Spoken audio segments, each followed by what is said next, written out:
بسم الله الرحمن الرحيم والصلاة والسلام على سيدنا محمد وعلى آله وصحبه وسلم أما بعد.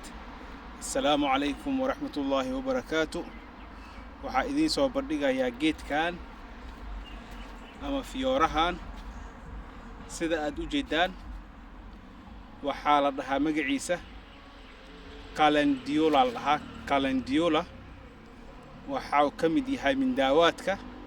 hadeer ka hor waxaan ka sameeyay saliid ama kareemkaas oo lagu daaweeyo qofka markuu maaragtay ee ku dhacdo gubniisho ama saliid ay gubto ama biyo guwaan ama wax guwaan kan marka lagu dhayaa markii lagu dhayo caafimaad uu ka helayaa.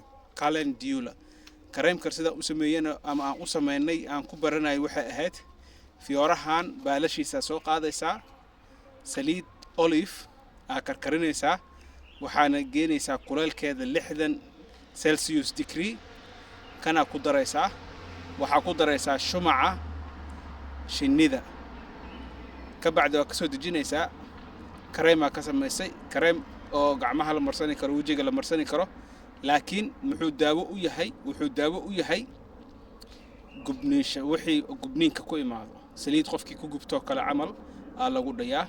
والسلام عليكم ورحمة الله وبركاته.